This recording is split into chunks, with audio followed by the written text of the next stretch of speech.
All right. So my name is Tyler Parker. Yeah, this is my first video. Um, my idea is that I'm gonna start doing these, but who knows? We just gonna see where we go from here. Shirt is Creative Mind. Got it from my friend Brad. Look him up. Creative Mind. Um, and I think that's pretty much it for. Oh, excuse the room. Yeah, I'm not doing too well on the whole like cleaning thing right now, but it's getting there. It's a process. It's a process. So what I want to talk to y'all today about is the storm, and like this little revelation came to me. I say little because I've been like it's in the midst of a bigger revelation. So I just wanted to take a few minutes to just share this one with you.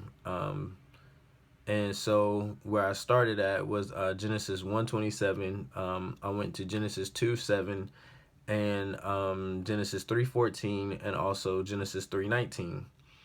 And man was formed of, and in Genesis 1:27 it talks about man being formed. In Genesis 2:7 it talks about more specifically how man was formed. So it says man was formed of the dust of the ground. In Genesis 3:14 in the second portion it says upon thy belly shalt upon thy belly thou shalt go, and dust shalt thou eat all the days of thy life.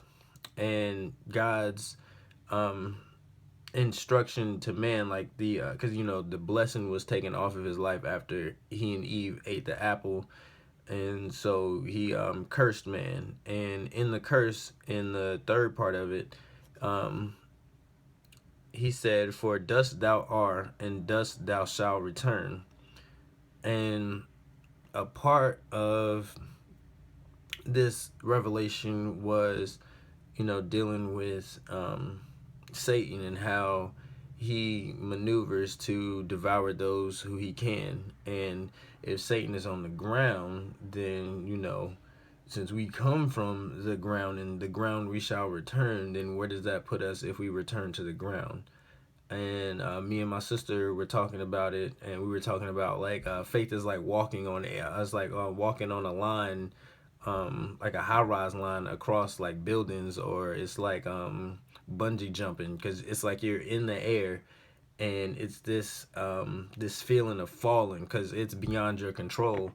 And when you on the ground, I mean, you in your own control, but Satan is also on the ground looking to devour who he can. So this brought me to this place where I was sitting here listening to music and listening to God, listening to gospel music, and my friend also, she's my friend's sister, so she goes to her hometown, and one of the I guess she's like a spiritual elder. Um, I don't know what her title is, but I know she does have a prophetic calling on her life, and they do something called a soak, where it's like you soak in gospel music and you just sit there and you listen to what God is saying, or just how you feel in the moment, and it's important to get those emotions out. And that's what part of what I was doing. I was just sitting here soaking and listening to gospel music, and talking to God. And the part that got me was God was saying that sometimes the storms bring a heavy wind or a changing wind, and in this case he used the word urgent. um, and you have hurricanes, tornadoes, tropical storms, and in that wind dust is moved. So sometimes a storm can move you out of harm's way. The way we look at storms is like natural storms, and spiritual storms are just feelings of emotions that overwhelm you. Natural storms are just winds and rain, and you know what occurs during a storm. Um, but in a spiritual storm, you just feel like it's more than you